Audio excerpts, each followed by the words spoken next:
Price sister, எப்படி இருக்கீங்க? Brother நல்லா இருக்கிறேன் பிரதர். நான் மன்னிப்பை பற்றி கேட்கலான்னு இருக்கிறேன். மன்னிப்பு எப்படி இந்த பைபிளில் பழைய ஏற்பாடு புதிய ஏற்பாட்டில் சொல்லுது அதை பற்றி. இது எப்படி இந்த இன்ஸ்பிரேஷன் எனக்கு வந்துச்சுன்னா, நான் ப்ரேயர் பண்ணிட்டு இருந்தேன்.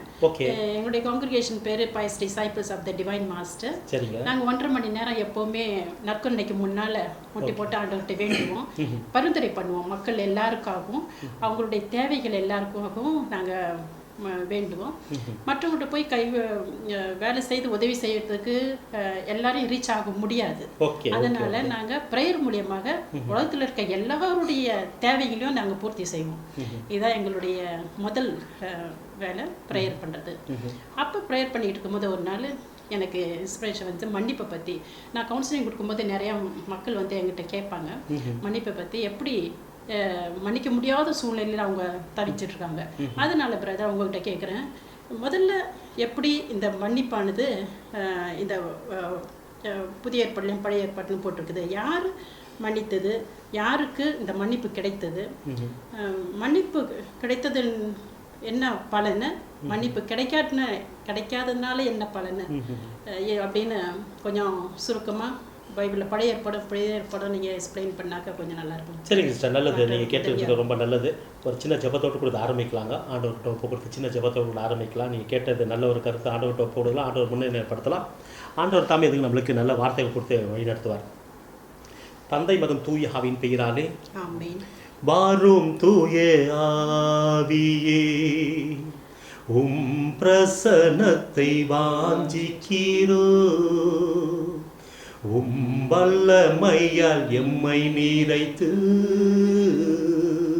நீராளுகை செய்யும். வாரும் தூய ஆவியே, பிரசன்னத்தை வாஞ்சிக்கிறோ, வல்லமையால் எம்மை நிறைத்து நீராளுகை செய்யும். ஜீவத்தண்ணீர் நீரே, தாகம் தீர்க்கும் ஊற்று, ஆலோசனை கர்த்தரே, ஆளுகை செய்யும். வாரும் தூய ஆவியே, பிரசன்னத்தை வாஞ்சிக்கிறோ, வல்லமையால் எம்மை நிறைத்து நீராளுகை செய்யும், நீராளுகை செய்யும். அன்பின் பரும்பொருளே, ஞானத்தின் ஊற்றே, மன்னிப்பை குறித்து அந்த வார்த்தைகளை தந்து எங்களை எடுத்து காத்துக்கொள்வீராக. ஆண்டவரே சுசாமி, அருமையார் அருள் சொகுதிக்கு இந்த ஞானத்தை, இந்த சந்தேகத்தை போக்கிட அவர் இந்த மன்னிப்பு ஆண்டவர் எங்கிருந்து ஆரம்பித்திருக்கிறார், இந்த மன்னிப்பின் தொடக்கம் எங்கே என்று கேட்கின்ற பொழுது அதுக்கான பொருளையும் விளக்கத்தையும் இறைவாத்தையும் தந்து எடுத்து காத்துக்கொள்வீராக. இதை பார்த்து கொண்டு இருக்க ஒவ்வொரு மக்களுக்கும் பயனுள்ளதாக. யாரெல்லாம் தங்களால் மன்னிக்க முடியவில்லையோ, இவரை நான் மன்னிக்கவே மாட்டேன், இவரை பார்க்க மாட்டேன், பேச மாட்டேன் என்று யாரெல்லாம் சொல்லிக் கொண்டு இருக்கார்களோ அவர்களும் இது மனமாறி மன்னிப்பை பெற்றுக்கொள்ள, பிறருக்கு மன்னிப்பை அளித்திட அவரும் மன்னிப்பை பெற்றுக்கொள்ள இந்த நாள் அர்ப்பணிக்க. கர்த்தாவே, மன்னியுங்கள் மன்னிப்பு பெறுங்கள் என்று சொன்னீரே, அதற்காக இந்த மன்னிப்பை நான் கேட்டுப்படும் கர்த்தாவே, அதுக்காக நன்றி கூறி இந்த இறைவார்த்தையில் எடுக்கும் ஜெபம் கேளும் ஜீவ நல்ல பிதாவே. Praise the Lord. நன்றி சிஸ்டர், நீங்கள் கேட்ட ஒரு நல்ல ஒரு வார்த்தை. அப்போ தொடக்கம் வந்து எங்கன்னு பார்க்குறோம்னாக்கா, ஏதேன் தோட்டத்தில் தான் ஆரம்பிக்கிறார் ஆண்டவர் மன்னிக்கிறதுக்கு. ஏன்னா ஆண்டவர் சொல்கிறார், இந்த ஏதேன் தோட்டத்தில் ஆதாமியவளையும் அங்கே அவர் செஞ்ச பாவங்கள் வந்து மன்னிக்க முடியாத ஒரு பாவம். ஆண்டவர் சொன்னார், இந்த மரத்தின் கனியை நீ புசிக்கக்கூடாது, தொடக்கம் அந்த பக்கம் நீ போகக்கூடாதுன்னு. ஆனால் அந்த மரத்தின் கனியை 2 பேரும் புசிச்சதுனால சாவானது இந்த ஊருக்குள்ளே, இந்த உலகத்தில் முதல்ல அங்கே வந்துடுச்சு. அப்போ ஆண்டவருக்கு வந்து இது நான் சொன்னதை வந்து இவங்க அத்துமீறிட்டாங்க. அப்போ அந்த தோட்டத்தில் தான் அவங்களை வந்து வெளியே துரத்தணும். ஆனால் அவங்க நிர்வாணியாக இருக்கிறவங்க கூட அவங்க மேலே மனம் இறங்கி அவங்கள மன்னித்து அவங்கள தோல் ஆடையில் உடுத்தி அவங்களை வெளியே அனுப்புகிறாங்க. ஸோ அதுக்கான வார்த்தைகளை நம்ம இங்கே எடுத்து பார்ப்போம். அப்போ இங்கே வந்து ஆண்டவர் வந்து தொடக்கத்திலேயே வந்து அவர் அந்த மன்னிக்கிறதுக்கு தொடக்கம் எங்கன்றது அவர் காட்டுறாரு. தொடக்க நூல் புஸ்தகம் அதிகாரம் 3 வார்த்தைகள் 21. ஆண்டவராகிய கடவுள் மனிதனுக்கு அவன் மனைவிக்கும் தோல் ஆடையால் செய்து அவர்களை அணிய செய்தார். அப்போ இங்கே என்னன்னாக்கா, அவங்க வந்து செஞ்சுக்கிற பாவம் என்ன அவர்னா சொல்கிறாங்க, வந்து 15 பாடலான்னு சொல்கிறார், நீ இப்படி செய்து பண்ணாலும் மண் உன்னால் உன் பொருட்டு சபிக்கப்பட்டு இருக்கு. அங்கே சபிக்கப்பட்டிருந்தாலும் அவங்க மேலே அங்கே வந்து என்ன பண்ண இறக்கத்தை தான் காட்டுறாரு ஆண்டவர். அங்கே அவர் மேலே அந்த ஒரு பேர் இறக்கத்தை காட்டுறாரு. அந்த பேர் இறக்கம் தான் வருது. அப்போ இங்கே வந்து அதை உலகத்தில் சாபமானது நுழைந்த முதல் இடம் ஏதேன் தோட்டம் தான். அதே போல் தான் மன்னிப்பு பிறந்த இடமும் ஏதேன் தோட்டம் தான். ஏன்னா அவங்க செஞ்ச ஒரு சாதாரண பாவத்தில் கூட ஆண்டவர்களை மன்னித்து தோல் ஆடைகள் உடுத்தி அவங்கள வெளியாக அப்போ கூட அவங்கள பாதுகாத்த வழி நடத்துகிறார். அதற்கு அவங்களை விட்டு விலகலை. ஏன்னாக்கா அவருக்கு கொடுத்த அந்த காயின், அதுக்கப்புறம் ஆபில். அப்போ ஆபிலோடு கூட காயினோடு உரையாடி கொண்டு தான் இருக்கிறார். அப்போ அந்த மன்னிப்பின் தொடக்கம் வந்து அந்த ஏதேன் தோட்டம். அப்போ ஏதேன் தோட்டத்தில் அப்போ ஆதாம் ஏவாளையும் அங்கே மன்னிக்கிறார். ரெண்டாவது காயினையும் மன்னிக்கிறார். ஏன்னா காயின் செய்ததுன்னா தன்னோட சொந்த சகோதரி அவர் வந்து கொலை செய்கிறார். கொலை செய்கிற அளவுக்கு அங்கே போயிட்டார். அப்போ வந்து அந்த மன்னிப்புக்கு வந்து அவர் அங்கே ஒரு விளக்கம் கொடுக்குறாருங்க. அப்போ அதை நாங்கள் படிக்கிறேன் கேளுங்க. தொடக்க நூல் அதிகாரம் 4 வார்த்தைகள் 11 இப்பொழுது உன் கை சிந்திய உன் சகோதரின் இரத்தத்தின் தன் வாய் திறந்து குடித்த மண் முன்னிட்டு நீ இருக்கின்றாய். மண்ணுலகில் பயிரிடும் பொழுது அது இனிமேல் உனக்கு பலன் தராது. மண்ணுலகில் நீ நாடோடியாக அலைந்து திருவாய் என்றார். அப்போ கடவுள் வந்து அவருக்கு வந்து ஒரு சாபத்தை கொடுக்குறாங்க. அப்போ வந்து ஏன்னா உன் பொருட்டு நிலம் சபிக்கப்பட்டுக்கு நீயும் சபிக்கப்பட்டு இருக்கான்னு. அப்போ அவர் சொல்கிறார், நீங்கள் கொடுத்த இந்த சாபம் என்னால் பொறுத்துக்கொள்ள முடியாது, ரொம்ப கடினமாக இருக்குது, இதனால் தாங்க முடியாது அவர் சொல்கிறார். காயின் ஆண்டவிடம் எனக்கு கொடுக்கப்பட்ட தண்டனை என்னால் தாங்க முடியாததாக இருக்கின்றது. இன்று நீர் என்னை இம்மண்ணிலிருந்து துரத்து விடுகின்றீர். உமது முன்னில் என்று நான் மறக்கப்பட்டுள்ளேன். மண்ணுலகில் நான் நாடோடியாக அலைந்து திரிய வேண்டியதுள்ளது.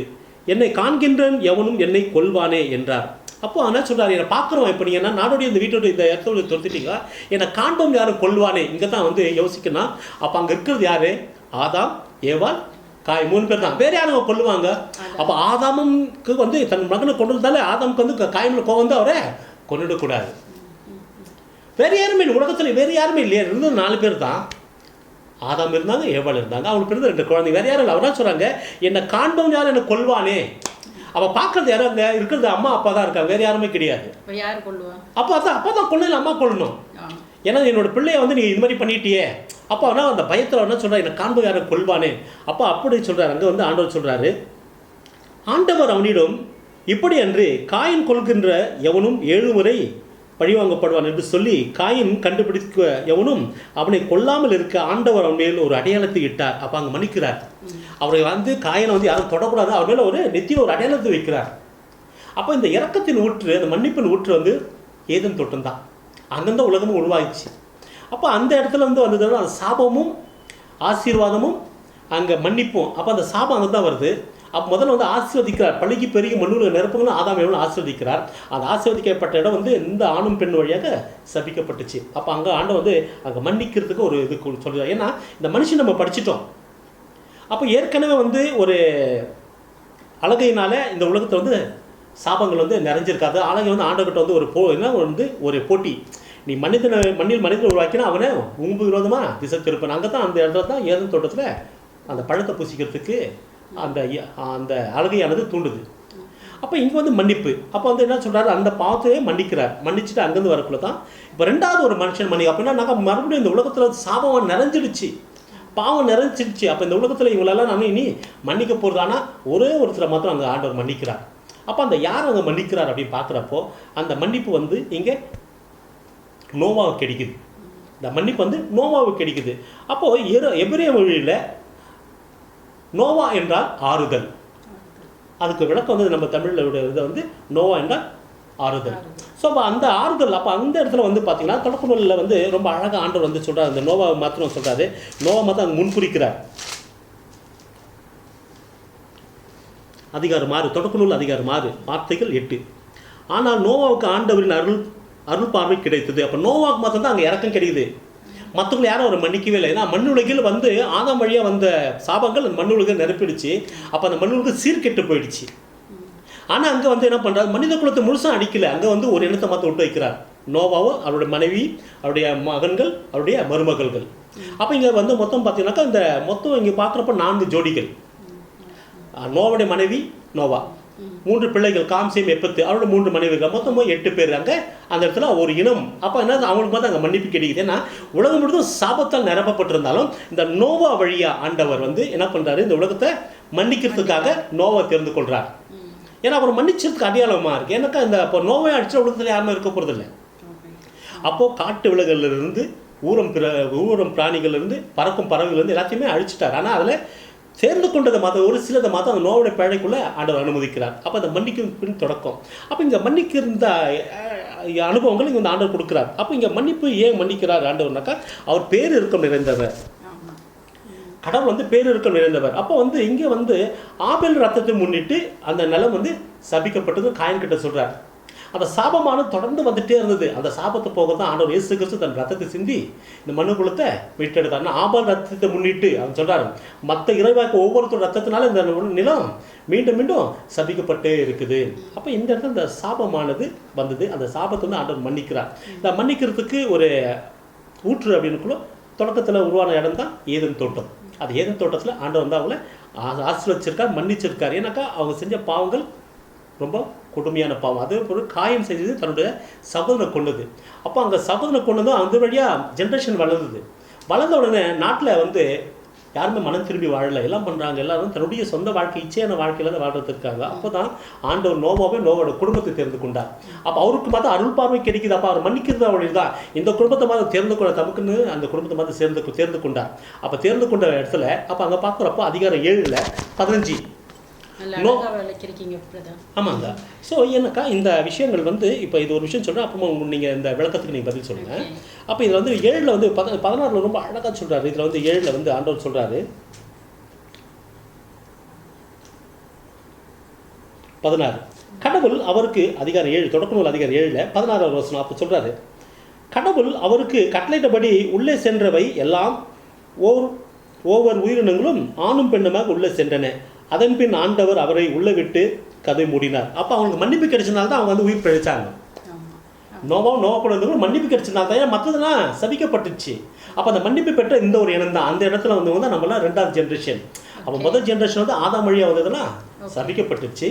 இப்போ நோவா வழியாக வந்ததுன்னா மன்னிப்பு பெற்றிருக்கு. அப்போ அந்த மிருகங்கள் முதற்கொண்டு, ஏன்னா அதுக்காக தான் ஜோடியாக 7 ஜோடியாக ஆணும் பெண்ணும் ஒரு ஜோடியாக இது பண்ணுறாரு. இப்போ நீங்கள் சொல்லுங்க, இதை கேட்க வந்தீங்க. இந்த கொட்டேஷனு மார்க்கு சாப்டர் 2:5 இது புதிய ஏற்பாட்டில் வருது. ஓகே. இயேசு அவர்களுடைய நம்பிக்கை கண்டு முடக்குவாதனிடம், மகனே உன் பாவங்கள் மன்னிக்கப்பட்டன என்றார். 2:5 அப்போ என்ன சொல்றாரு, பாவங்கள் மன்னிக்கப்பட்டன. அவங்க என்ன கூட்டிட்டு வராங்க, நோய் குணமாக்குறதுக்கு. ஆனா இங்க என்ன, ஆண்டவர் இயேசு அவர்களுடைய நம்பிக்கையின்மையை கண்டு முடக்குவாதனிடம், மகனே உன் பாவங்கள் மன்னிக்கப்பட்டன என்றார். ஓகேங்களா? ஸோ அப்போ இங்கே பார்த்தீங்கன்னாக்கா இந்த நோய்க்கு காரணமே வந்து என்னன்னா அந்த பாவங்கள் தான். நோய்க்கு அறிகுறியானது வந்து இந்த பாவங்களால் தான் இங்கே வந்து நோய் வந்து அங்கே கட்டப்பட்டிருக்கு. ஏன்னாக்கா இந்த இடத்துல தான் நீங்கள் கேட்டதுக்கு அதுக்கே அதிலே வந்து பார்க்குறப்போ இங்கே வந்து ஆண்டவர் வந்து நம்மளுக்கு வந்து யோவான் நற்செய்தி அதிகாரம் 5 அதில் 14 1லேருந்து நம்ம 12 வரைக்கும் படிச்சோம்னாக்கா அது வந்து 38 ஆண்டுகாலம் வந்து ஒரு முடக்குவாதக்காரன். அப்போ 32 காலமாக முடக்குவாதத்தில் அவரால் என்ன பண்ண முடியல, குணமாக முடியல. அந்த சிலுவான் குளம் வந்து கலங்குறப்போ அவர் எந்திரிச்சு போகிறதுக்கு முன்னே முயற்சி அவரால் முடியல. ஆண்டவரை பார்த்து கேட்க, நீ நலம் பெற விரும்புகிறாயா? அவர் என்ன சொல்கிறாரு, ஐயா நீர் கலங்கும் போது என்னை கொண்டு போய் சேர்க்க அங்கே யாருமே இல்லை, அதனால் எனக்கு மேலே வேற ஒருத்தர் போயிடும், அதனால் நான் இங்கேயே இருக்கேன். அப்போ என்ன சொல்கிறாரு, உன் படிக்க எடுத்துக்கொண்டு வீட்டுக்கு போன்றாரு. அவன் உடனே படிக்க எடுத்துன்னு போயிட்டார். அப்போ ஆண்டு அங்கே ஒன்றுமே சொல்ல. அப்போ வந்து அவர் வந்து கோயிலில் வந்து பார்க்குறாரு. கோயிலில் வந்து பார்த்துட்டு அங்கே ரொம்ப அழகாக கேட்குறாரு. அப்போ வந்து ஆண்டவர் வந்து அவரை பார்த்து சொல்கிறார் 14 யோவான் நற்செய்தி அதிகாரம் 5:14 சொல்கிறாரு, பின்னர் இயேசு நலமடைந்தவரை கோவில் கண்டு, இதோ பாரும் நீர் நடந்துள்ளீர், இதைவிட கேடானதும் உனக்கு நிகழாது இருக்க இனி பாவம் செய்யாதீர் என்றார். அப்போது அந்த பாவங்கள் தான் அந்த நோய்களுக்கு காரணமே. அப்போ ஒரு நோய் நம்மளுக்கு வருதுனாக்கா அந்த அதுக்காக வந்துச்சுன்னா அந்த தலைவனை வந்துச்சு, அதுக்கு நம்ம பாவம் பண்ணிட்டு அர்த்தம் கிடையாதுங்க. இப்போ இந்த முடக்குவாதம் அவனுக்கு வந்து எந்த சிகிச்சை பண்ணால குணமாகவே இல்லைனாக்கா, அப்போ இயேசு வந்து என்ன சொல்லும், பாவங்கள் மன்னிக்கப்பட்டன. அப்போ அதுதான் அங்கே முக்கியமானது. அங்கே வந்து என்னென்னா அவங்க பாவங்கள் அங்கே மன்னிக்கப்பட்ட, அந்த பாவங்கள் மன்னிக்கப்படாவிட்டால் அந்த மனுஷனுக்கு அங்கே குணமே கிடையாது, அங்கே குணமே கிடையாது. அப்போ அவர் சொல்கிறாரு, உன் பாவங்கள் மன்னிக்கப்பட்டன. அப்போது இந்த இடத்துல பார்க்குறப்போ கடவுளுடைய அந்த இறக்கம், அப்போ அவர் வந்து பெரும்பாவியாக இருந்திருக்கணும். அவர் என்ன பாவங்கள் பண்ணியிருக்காருன்னு தெரியல. அப்போ அந்த இடத்துல என்ன பண்ணியிருக்கா, அவர் பெரும்பாவியாக இருந்திருக்கணும். அந்த பெரும்பாவிக்கு தான் அவர் என்ன சொல்கிறாரு, உன் பாவங்கள் மன்னிக்கப்பட்டன, இனி பாவம் செய்யாத, இதோட கேடானது எதுவும் வராதற்கு இனி பாவம் செய்யாத. அப்போ அவர் என்ன பண்ணார், மனம் திரும்ப அவர் அடுத்தவங்களுக்கு ஒரு சாட்சியாக இருக்கணும். அப்போ அந்த மன்னிப்பு அவர் பெற்றிருக்கிறார். அப்போ இங்கே 2:5 அதுதான் அங்கே வந்து அதே முடக்கவாத காரணத்தை அங்கே பார்த்து ஆண்டவர் சொல்கிறாரு, உன் பாவங்கள் மன்னிக்கப்பட்டது. அப்போ அங்கேக்கும் தான் என்ன சொன்னாங்க, சதிசீரம் பரிசீலம் பார்த்து என்ன சொல்கிறாங்க, பாவங்கள் மன்னிக்க இவன் யார், கடவுளை பழித்துரைக்கிறானே. அப்போ என்ன சொல்கிறார், மண்ணுலகில் மாநிலங்களுக்கு பாவத்தை மன்னிக்க அதிகாரம் உண்டு. அதான் இது சொல்கிறேன். அப்போ வந்து பாவங்கள் தான் இதுக்கு வந்து ஒன்றுமே கிடையாது. நம்ம வந்து பொதுவாக இன்னொரு பைபிள் கொட்டேஷன் சொல்லுதுல, குருடரை இயேசுவிட கொண்டு வரும்போது சொல்கிறாங்க, இது இவனுடைய பாவமா இல்லை இவங்க பெற்றோருடைய பாவமா இவன் குருடனா இருக்கிறது. அப்போ ஆண்டவர் சொல்கிறார், வித்தியாசமா பதில் கொடுக்குறாரு. அப்போ என்ன சொல்கிறேன்னா, இவனுடைய பாவம் இல்லை, இவனுடைய பெற்றோருடைய பாவம் இல்லை, தேவனுடைய மகிமை வெளிப்படவே அவன் இப்படி படைக்கப்பட்டிருக்கிறான். அப்போ இயேசு கிறிஸ்து இங்கே வந்து அவருக்கு என்ன சொல்கிறாரு, இவனுடைய பாவம் இல்லை, இவனுடைய பெற்றோருடைய பாவம் இல்லை, தேவனுடைய மகிமை காணவே வெளிப்பட வேண்டிய இவன் இப்படி படைக்கும். அப்போ கடவுளுடைய மாட்சி அங்கே விளங்கணுன்றதுக்காகத்தான். அப்போ இதே வார்த்தைகள் தான் வந்து மோசைக்கிட்ட ஆண்டவர் கேட்குறாரு. மோசையை அங்கே ஒரு இடத்துல மன்னிக்கிறார். எப்போ என்ன மன்னிக்கிறார் அப்படின்னாக்கா, ஆண்டவர் வந்து மோசையை தேர்ந்து கொண்டார், எகிப்து போய் மக்கள் எல்லாம் நீ கூட்டி கொண்டு வான். அப்போ அதையும் நான் படிக்கிறேன் கேளுங்க. அதில் வந்து மோசையை வந்து மனுஷனை படித்தது யார், அவனை வாயை படித்தது யார், நான் அல்லவா. அவர் மோசை சொல்கிறா, ஐயோ நான் வந்து திக்கு வாங்க, என்னால் பேச முடியாது அப்படி இருக்கோ. கடவுளுக்கு சினம் வருது யார் மேலே, மோசை மேலே. இருந்தாலும் அவர் அங்கே மன்னிக்கிறார், ஏன்னா அவர் கடவுளாக இருக்கு. அப்போ இந்த வார்த்தை ரொம்ப அழகாக சொல்லுதுங்க இங்கே. அப்போ இந்த விடுதலை பயணத்தில் விடுதலை பயணம் அதிகாரம் 4 வார்த்தைகள் 1-2-3. அப்போ அங்கே படிக்கிற பாருங்க. மோசை மறிவழக, இதோ அவர்கள் என்னை நம்ப மாட்டார்கள், என் பேச்சை அவர் கேட்க மாட்டார்கள், ஏனெனில் ஆண்டவர் உமக்கு காட்சி அளிக்கவும் இல்லை என்று சொல்வார்கள் என்று கூறினார். ஆண்டவர் அவரை நோக்கி, உன் கையில் இருப்பது என்ன என்று கேட்க அவர் ஒரு கோல் என்றார். அவர் அதை தரையிலிட்டு எறிய என்றார். அவர் ஆணையிட்ட விட்டார். ஆண்டவர் அவருக்கு அதை தரையில் விட்டு இருந்தபோது அது ஒரு பாம்பாக மாறியது. அப்போ அவர் கையில் இருக்கிற வேணா அவருக்கு கோவம் வருது, நான் தான் உன்னை படித்தேன் எனக்கு தெரியாது. அப்போ இங்கே வந்து சொல்கிறார். அப்போ இங்கே வந்து ரொம்ப அழகாக சொல்கிறார் அவர். அந்த பாம்பை பார்த்தோன்னா அப்புறம் கையில் இருக்கிற கோலில் கீழே போட்ட உடனே அந்த பாம்பை பார்த்து தூரம் ஓடுறார், அதை வாழை பிடிச்சி தூக்கு அப்படின்றார். அப்போ தூக்குறப்போ அங்கே வந்து ஆண்டவர் வந்து என்ன சொல்கிறார், அப்போ மறுபடியும் கோலாக மாறிடுது. அப்போ மோசே ஆண்டவரிடம், ஆண்டவரே, ஐயோ ஆண்டவரே, நீர் உமக்கு அடியனை பேசுவதற்கு முன்போ பேசுவதற்கு பின்போ நாவன்மை அற்றவன் நான், ஏனெனில் எனக்கு வாய் திக்கும் நாவன்மை சுழலும். ஆண்டவர் அவரிடம், மனிதனுக்கு வாய் அமைத்தவர் யார், அவனை ஊமையாக அல்லது செவிடாக அல்லது பார்வையற்றவனாக அல்லது குறைபாடு உள்ளவனாக குருடனாக படைத்தது யார், ஆண்டவராக நானே தானே. இங்கே தான் இப்போ நீங்கள் கேள்வி. அப்போ நான் தான் அவனை படிச்சிருக்கிறேன். ஓகேங்களா. ஸோ அப்போ இந்த வார்த்தை தான். அப்போ என்ன சொல்கிறேன், நான் தானே அதை படிச்சிருக்கிறேன், அப்போது அதை உருவாக்கணும் நான் தானே, எனக்கு தெரியும். அப்போ இந்த வார்த்தை இப்போ நீங்கள் கேட்ட இதுக்கு அது இயேசு கிறிஸ்துக்கிட்ட கேட்குறதுக்கு என்னன்னாக்கா, அப்போ கடவுளுடைய மகிமை அங்கே வெளிப்படணும், அதுக்காக தான் நம்ம இப்படி படைக்கப்பட்டிருக்கிறான்.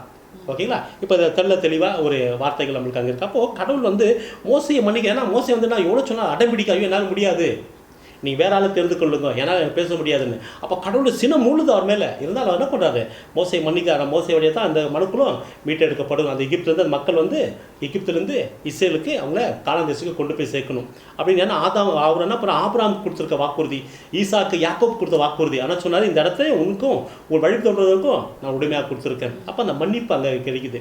அப்போ ஏன்னா அந்த இடத்துல வந்து கடவுள் வந்து இந்த மோசையை எப்படி மன்னிச்சாரு, அதே போல தான் இங்கே வந்து புதிய ஏற்பாட்டில் நீங்கள் கேட்ட கேள்விக்கு. அப்போ இந்த புதிய ஏற்பாட்டில் இன்னொரு இடத்துலையுமே ஆண்டு வந்து ரொம்ப தெளிவாக வந்து சொல்ல மார்க் நட்சத்தியில் ஆண்டு வந்து இங்கே ஒரு மன்னிப்பை குறித்து அங்கே பேசுகிறார். கானானிய பெண் நம்பிக்கை. அப்போ அந்த கானானிய பெண்ணுக்குன்னா தன்னுடைய குழந்தை வந்து சாவும் தருவாயில் இருக்குன்னா ஒரு பிசாசு வந்து என்ன பண்ணுது, ரொம்ப தொல்லை கொடுத்துட்டே இருக்குது. அப்போ இயேசுக்கிட்ட வந்து என்ன பண்ணுறாங்க, மண்டிடுறாங்க. அப்போ ஆண்டவரே எனக்கு இருங்க, ஆண்டவரே எனக்கு இருங்க. நான் ஒன்றா அவளுக்கு ஒன்றுமே செவி கொடுக்க வந்துட்டு இருக்கார். சீடர்கள் சொல்கிறான், அந்த பெண்ணை அனுப்பிவிடும், அவன் பின்னர் கத்திக்கொண்டே வரல, தொல்லையாக இருக்குதுன்னு. அப்போ அங்கே தான் சொல்கிறாரு, இயேசு இருந்து அங்கிருந்து புறப்பட்டு தீர்ப்பகுதிக்கு சென்றார். அங்கே அவர் ஒரு வீட்டுக்குள் போனார். அங்கிருப்பது எவருக்கும் தெரிய வேண்டாம் என்று விரும்பினார். அதை மறைக்க இயலவில்லை. உடனே பெண் ஒருவர் அவரை பற்றி கேள்விப்பட்டு உள்ளே வந்து அவர் காலில் விழுந்தார். அவருடைய மகளை தீய ஆவி பிடித்திருந்தது. அவர் ஒரு கிரேக்க பெண், சிரியா பெனிசியா இனத்தை சேர்ந்தவர். அவர் தன் மகளிடமிருந்து பேயை ஓட்டிவிடுமாறு அவர் வேண்டினார்.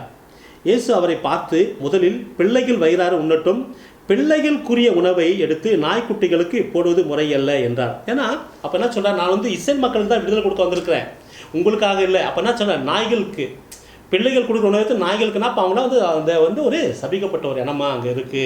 அப்போ அங்கே வந்து அவர் அங்கே அந்த பெண்ணை இப்படி மன்னிக்கிறார் பாருங்கள். அப்போ அங்கே தான் சொல்கிறாரு, அப்போ நம்ம விடாமல் கடவுள்கிட்ட நம்ம பற்றி கொண்டு இருந்தோம்னா நம்மளோட பாவத்தை அறிக்கிட்டு இருந்த பொழுது அங்கே ஒரு மன்னிப்பு உண்டாகுது. அப்போ அவர் சொல்கிறாரு, அதற்கு அப்பெண், ஆமாம் ஐயா, ஆனாலும் மேசையில் கீழிருந்து நாய்க்குட்டிகள் சிறு பிள்ளைகள் சிந்தும் சிறுதுண்டுகளை தின்னுமே என்று பதிலளித்தார்.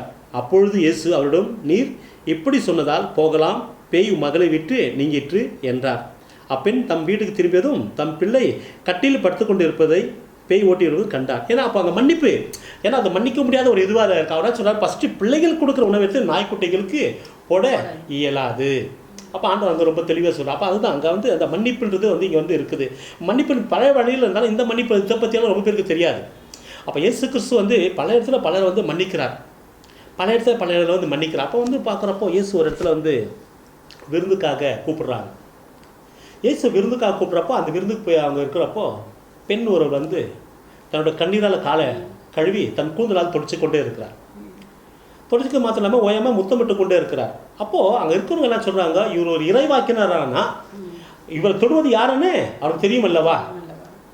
அப்போ ஆண்டவர் அதை அவங்க சொல்லுடைய கேட்டு பேதுரை பார்த்து கேட்குறார், பேதுரு, நான் உங்ககிட்ட ஒன்று கேட்கலாமான்னு. கேளுங்க போதுகிறேன். அப்போது 2 பேர் வந்து கடன் பட்டிருந்தாங்க. ஒருத்தர் வந்து 500,000 இன்னொருத்தர் வந்து 50,000. அப்போ 2 பேரால் அந்த கடனை திருப்பி செலுத்த முடியல. 2 பேரால் அந்த கடன் திருப்பி அவங்க போய்ட்டு அவங்ககிட்ட வேண்டிக் கொண்டால் 2 பேரோட கடன் தள்ளுபடி ஆயிடுச்சு. இதில் 2 பேரில் யார் அந்த கடன் கொடுத்தவர் மேலே அன்பு செலுத்துவார்னாக்கா அதிக பணம் யார் தள்ளுபடி செய்தோ அதனால தான்.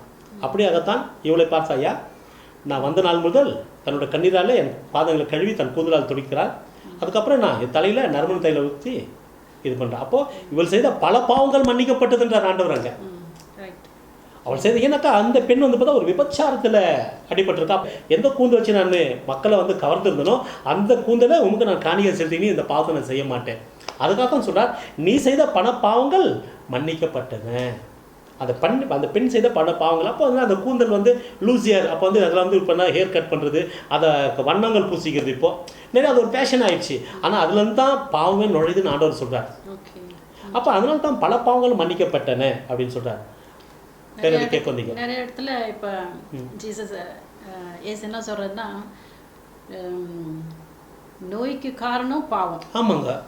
அப்போ இன்னைக்கு இந்த உலகத்தில் நிறைய பேர் நோயில் இருக்கிறாங்க. ஆமாங்க. இது எல்லாமே பாவத்து காரணமா?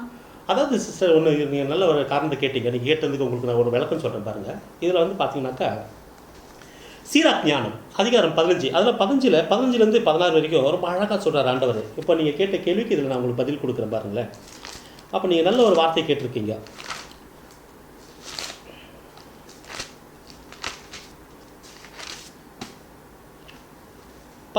சீராக் ஞானம் அதிகாரம் 15 வார்த்தைகள் 15 16 17. அப்போ என்ன சொல்கிறாருன்னா, நீ விரும்பினால் கட்டளைகளை கடைப்பிடி, பற்றுடன் நடப்பது உன் விருப்பம் பொறுத்து, உனக்கு முன் நான் நீரையும் நிரப்பியும் அவர் வைத்துள்ளார். உன் கையை நீட்டி உனக்கு விருப்பமானது நீ எடுத்துக்கொள். அப்போ இங்கே என்னன்னா, அப்போ வந்து பழைய ஏற்பாட்டில் வந்து இணைச்சட்டத்தில் வந்து அதே தான் சொல்லப்பட்டிருக்கு அதிகாரம் 19. அப்போ வந்து பார்த்தீங்கன்னாக்கா ரொம்ப 30 வந்து 19 17 18 19. அப்போ அதில் வந்து அதுதான் சொல்கிறார், இன்று நான் உன் முன்னே விண்ணையும் மண்ணையும் சார்ந்தாக அழைத்துள்ளேன், நீயும் வழித்தோடு வாழும் பொருட்டு நீ ஆசையாக சாபத்தை எது தேர்ந்து கொள்கிற. அப்போ அதே தான் வந்து சீராக் ஞானம் வந்து அப்புறம் வித்தியாசமாக உன் முன்னாடி நான் நீரை நிரப்பி வச்சிருக்கிறேன், நீ வாழும் பொருட்டு நீ எதை விரும்பி தேர்ந்து எடுத்துக்கொள்கிறியோ அதை எடுத்துக்கொள். இப்போ இன்றைக்கி வந்து அந்த நோய்க்கு காரணம் அவங்க தான் ஒழிய அது சாபம் அல்ல. இப்போ எனக்கு தெரியும் ஒன்றுமே கிடையாது. இப்போ நான் வந்து ஒரு சிம்பிளாக என்ன பண்ணுறேன், ஒரு மதுபானம் அருந்ததுக்கு நான் போகிறேன். அது மதுபானத்தில் அந்த லேபிள் போட்டிருக்கேன், மது அருந்தாது, அது உடலுக்கு கேடு. அது தெரிஞ்சு தான் நான் குடிக்கிறேன், அது சாபம் இல்லை. அப்படின்னா நானே அது உருவாக்கிறேன். வராத ஒன்று நானே என்ன பண்ணுறேன், பணம் கொடுத்து நான் வாங்கிக்கிறேன். சொல்லுவாங்க, என்ன சொல்லுவாங்க, பெரியவங்க சொல்லுவாங்க, சொந்த காசில் சூனியை வச்சுக்கிட்டான். அப்போ இதுதான் அது வந்து சிகரெட்டு பீடி பிடிக்காதே, புகையிலெல்லாம் பயன்படுத்தாதேன்னு. ஆனால் நீ மக்கள் இன்னைக்கு அதை தானே அடிமையாக இருக்காங்க. அப்போ இது என்னன்னாக்கா, இப்போ இந்த நோய்களுக்கு காரணம் வந்து தான் ஒழிய அது வந்து 5% வந்து கடவுளுடைய திட்டம். 5% கடவுள் திட்டம். இன்னும் ஒரு 10% பார்த்தா அது பாரம்பரியமாக வரையுது. சில இதெல்லாம் பார்த்தாக்கா அவங்களுக்கு சுகர் இருந்துச்சா கண்டிப்பாக அவங்க குடும்பத்தை யாருக்கொருத்துக்கு சுகர் இருக்கும். இப்போ இந்த நோய் இருந்துச்சா அப்போ யாராவது உங்கள் குடும்பத்தில் வந்து குழந்தை பிறக்காது யாருனாக்கா அப்போ இவங்களுக்கு அந்த 3 தலைமைக்கு அப்புறம் குழந்தை இருக்காது. அப்போ என்ன சொல்ல போனா, சொந்தத்தில் வந்து என்ன பண்ணக்கூடாது, அக்கா பொண்ணு சொந்தத்தில் வந்து கல்யாணம் பண்ணிக்காத, அப்போ தான் அவங்களுக்கு ஏதாவது குறைபாடு வரும். அப்ப நம்ம வேணும்னே இதை நம்ம வேணும்னு உருவாக்கிக்கிறோம். இது நம்ம வேணும். சிலதெல்லாம் வந்து பார்த்தோம்னாக்கா கடவுளால் அவர் பார்த்து கடவுள் கேட்டாரே, அப்போ மக்கள் கேட்குறாங்க கடவுளை பார்த்து, இவன் செய்த பாவமா இவன் முன்னோர் செய்த பாவமா? இவன் செய்த பாவம் அல்ல, முன்னோர் செய்த பாவம் அல்ல, இது கடவுளுடைய மகிமை வெளிப்படவே இவன் இப்படி படைக்கப்பட்டு இருக்கிறான். அப்போ ஆண்டவர் அங்கே சொல்கிறாரு இல்லைங்களா. அப்போ அடுத்த மன்னிப்பு உங்களுடைய வாழ்க்கையில் நீங்கள் கடந்த இந்த வாழ்க்கையில் இன்னும் ஒரு கொட்டேஷன் பிரதர் நல்லா கிளியராக எக்ஸ்பிளைன் பண்ணீங்க. இது ஜான் சாப்டர் 16 8லேருந்து 11 அதை கொஞ்சம் எக்ஸ்பிளைன் பண்ணுங்க. கொஞ்சம் ஜான் 16 8லேருந்து 11.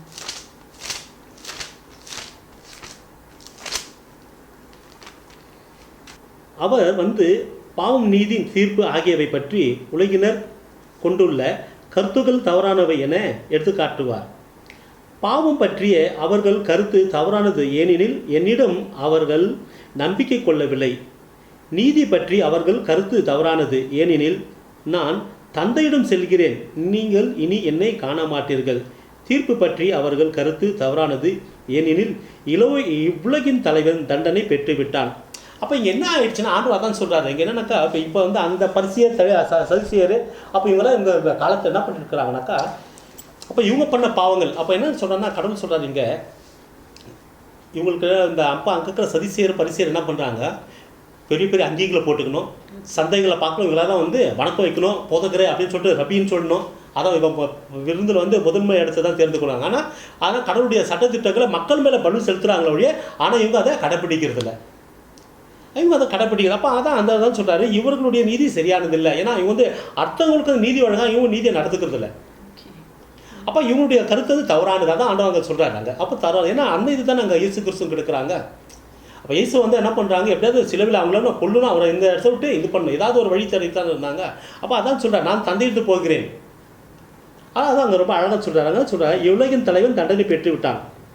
நான் உங்களிடம் சொல்ல வேண்டியவை இன்னும் பல உள்ளன, ஆனால் அவற்றை இப்போது உங்களால் தாங்க இயலாது. உண்மையை வெளிப்படுத்தும் தூய ஆவியார் வரும்போது அவர் முழு உண்மையை நோக்கி உங்களுக்கு வழிநடத்துவார்.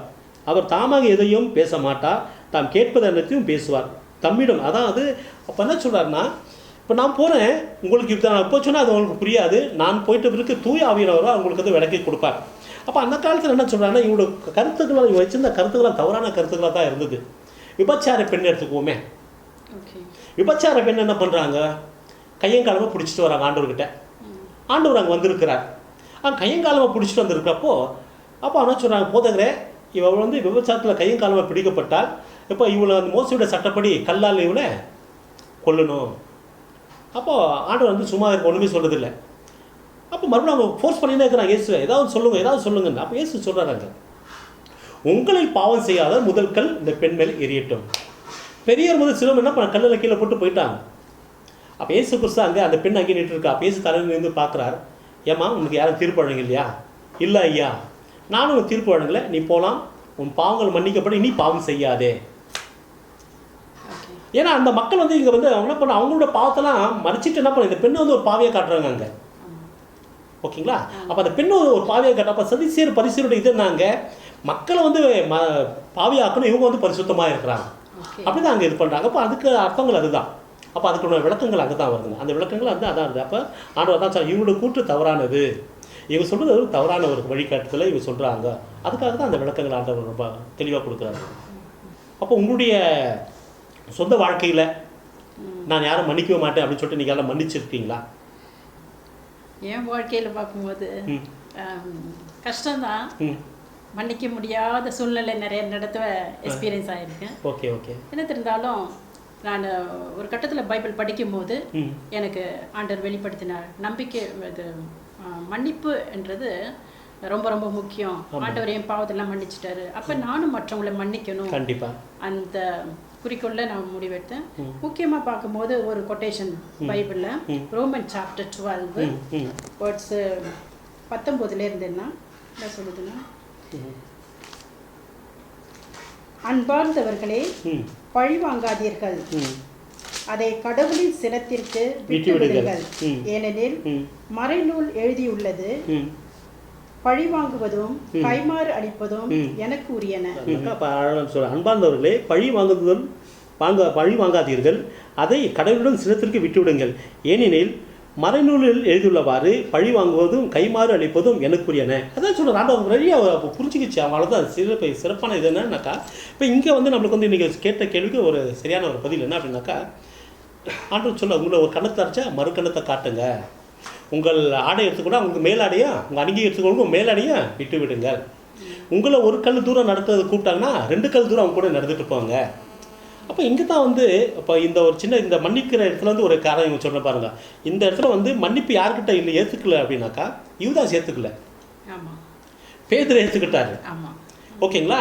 அப்போ இங்கே பேதுருக்கு வந்து என்னன்னாக்கா, பேதுரு வந்து என்னன்னாக்கா ஆண்டவர் சொல்கிறார், பேதுருக்கிட்ட சொல்கிறார், பேதுருவே உனக்காக நான் ஜெபிச்சுட்டு இருந்தேன், ஏன்னா நீ சத்துருடைய இதுக்கு நீ ஆளாயிட்டு இருக்க.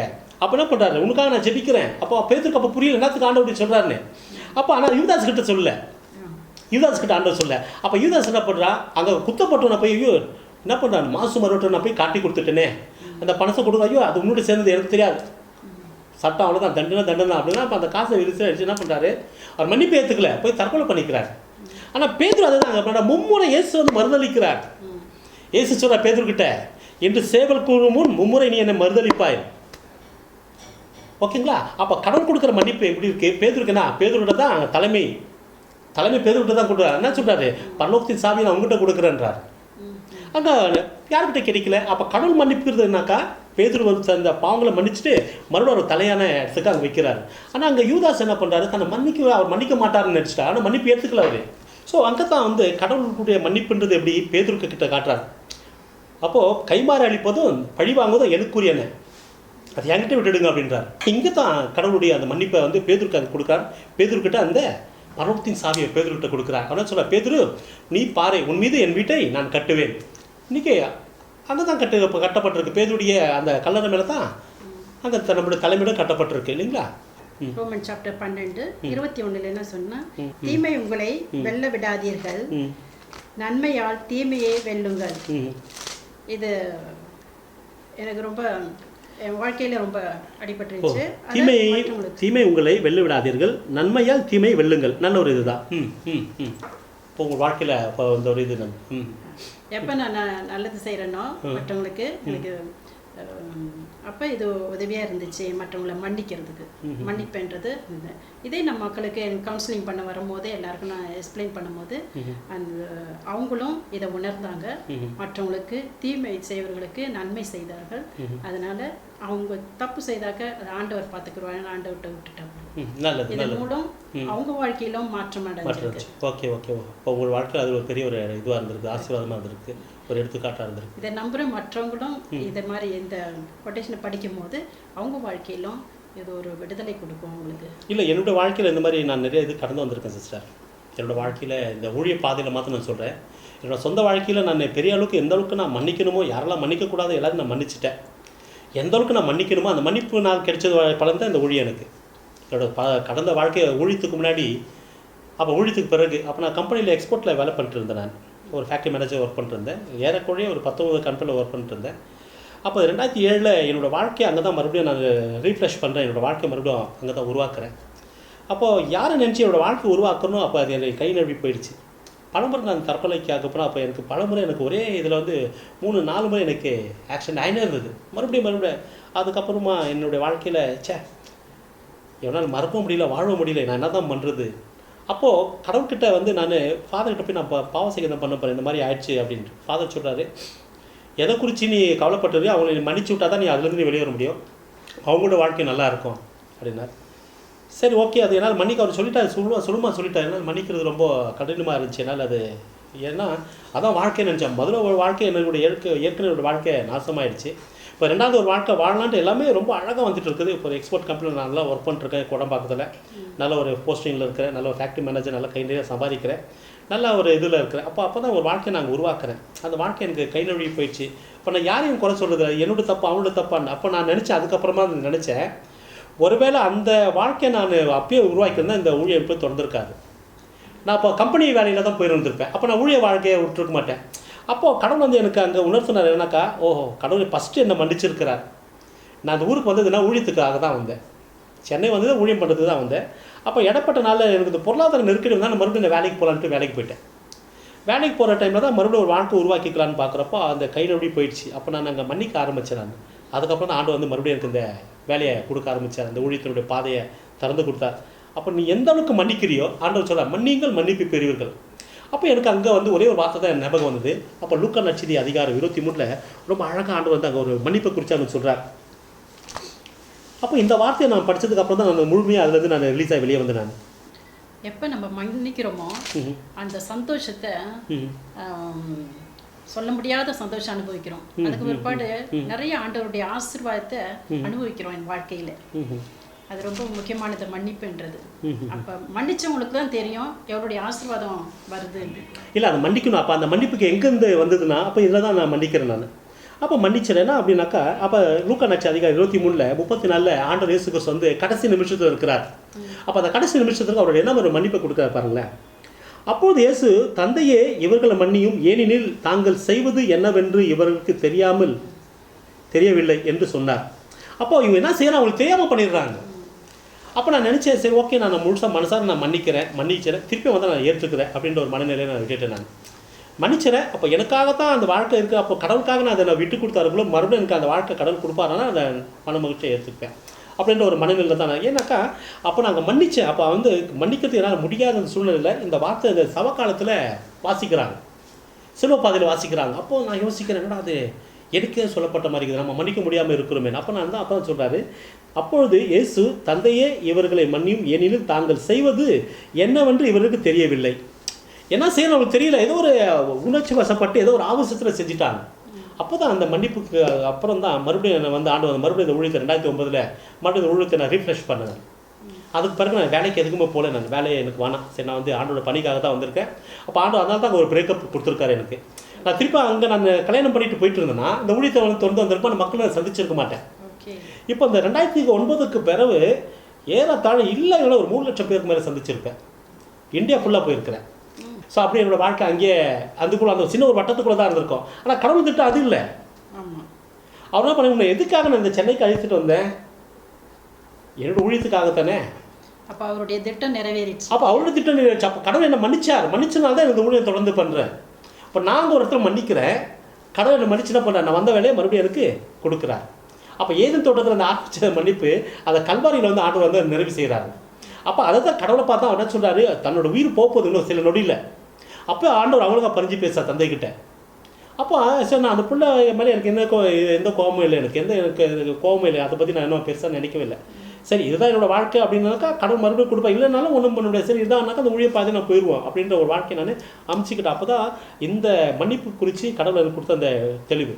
அப்போ 2 விஷயத்தை மாத்திரம் நான் இங்கே நான் முன்குறிக்கிறேன். 2 விஷயத்தை மாத்திரம் என்ன அப்படின்னாக்கா, இந்த ஊழியத்தில் வரக்குள்ளோ யாரெல்லாம் நான் நம்பி நான் கூட வச்சுட்டு நான் ஊழியத்துக்கெல்லாம் கூட்டிகிட்டு போனோம் அவங்கெல்லாம் என் பின்னாடி முதுகில் குத்திட்டு இருக்கேன். நான் எதிர்பார்க்காத சூழ்நிலையெல்லாம் வந்து அபத்தூரான வார்த்தைகள்லாம் சொல்லி ரொம்ப காயப்படுத்தியிருக்காங்க. அப்போது இந்த வார்த்தை தான் மறுபடியும் நினைப்பேன், அப்போ இயேசு கிறிஸ்துவே அவருக்கே இந்த நேரம் நம்ம சாதாரண மனுஷன் தானே, அவர் மன்னிக்கிறாரு. அப்போ அந்த மன்னிப்பு இல்லைனாக்கா அப்போ யூதாஸ் வாழ்க்கை எனக்கு வந்துடும். ஏன்னா யூதாஸ்க்கு வந்து அவர் மன்னிக்கவும் இல்லை, அந்த மன்னிப்பை அவர் ஏற்றுக்கொள்ளவும் இல்லை.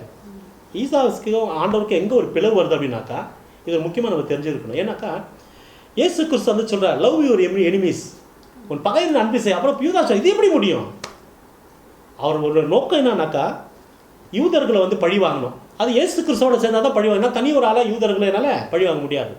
அப்போ யூதாஸ் நினச்சாரு அப்போ இயேசு கிறிஸ்துவோட சேர்ந்தாக்கா யூதர்களை பழி வாங்கலான்னு. ஆனால் ஏன் ஆண்டவர் சொல்கிறாங்க உன் பகைவர்களை அன்பு செய்யினாரு, அப்போ எப்படி என்னால் முடியும், என்னால் அன்பு செய்ய முடியாது, மன்னிக்க முடியாது, அவங்கள என்னால் நேசிக்க முடியாது. அப்போ தான் இயேசுக்கிட்ட தான் அவர் விலைக்கு போகிறார். அப்போ தான் அங்கே தான் அந்த தான் நான் மன்னிக்கிறேன்னா யூதாஸை போல ஆடிடுவேன், நான் மன்னிப்பு பெற்றேன்னா பேதுரு போல வாழ்வேன். அப்போ இது அந்த யூதாஸுக்கும் பேதுருக்குள்ள ஒரு வித்தியாசம். அது 2 பேரும். ஆனால் யூதாஸோட பேதுரு தான் பெரிய தப்பு பண்ணார். பேதுரு வந்து மனம் குமரி அங்கே அழுகுறார், ஆண்டவரே அப்படின்னு கதறி அழுகுறார். அப்போ அவர் மன்னிப்பு, அப்போ சேவல் கூவுது, சேவல் கூந்து அப்போ கதறி அழுகுறார். அப்போ அங்கே தான் அங்கே வந்து விழுது. அப்போ வந்து யூதாஸ் அதுக்குள்ளே போயிட்டு ஹேங் பண்ணி செத்து போயிட்டார். அப்போ மன்னிக்கலைனாக்கா இதான் நம்மளோட வாழ்க்கை, மன்னிச்சாக்கா பேதுரு கூட நம்மளுக்கு ஒரு ஆசீர்வாதமான ஒரு எதிர்காலம் இருக்குது. கரெக்டாக சொன்னீங்க பிரதர். சரிங்களா சிஸ்டர்? ஸோ இந்த ஒரு விளக்கம் உங்களுக்கு புரிஞ்சிச்சுங்களா? புரிஞ்சிச்சு, வெரி கிளியராக இருந்துச்சு. சரி, நெக்ஸ்ட் இன்னொரு 2 இவற்றில் நீங்கள் வந்து இன்னொரு இது கேட்டு அன்பு குறிச்சி கேட்டிருக்கீங்க. அன்பு குறிச்சி அதுக்கு ஒரு பைபிள் அதோட கொட்டேஷனோட கூட நம்ம போகலாம். ஓகே சரிங்களா? ஓகே. சின்ன ஒரு ப்ரேயரோட கூட முடிக்கலாங்களா? நீங்கள் ஒரு ட்ரை பண்ணுங்க சிஸ்டர். அன்பின் பரலோக பிதாவே, உமக்கு நன்றி செலுத்துகின்றோம். இந்த நாளுக்காகவும் இந்த நேரத்திற்காகவும் உமக்கு கோடான கோடி நன்றி செலுத்துகின்றோம். இயேசுவே, உமது பெயரால் எங்கு 2-3 பேர் கூடியிருக்கிறார்களோ அங்கே அவர்கள் நடுவில் நான் இருக்கிறேன் என்று கூறினீர். இதோ எங்கள் இல்லத்திலும் உள்ளத்திலும் எங்கள் மத்தியிலும் இருப்பதாக உமக்கு நன்றி கூறுகின்றோம். ஆமேன். ஆண்டவரே, உம்மை போற்றுகின்றோம், உம்மை புகழ்கின்றோம். இதோ இன்று இந்த டாபிக் மன்னிப்பை பற்றி நாங்கள் பேசினோம். இந்த மன்னிப்பு மிக முக்கியம் எங்கள் வாழ்க்கையிலே. இதை நாங்கள் உங்களிடமிருந்து கற்றுக்கொண்டோம்.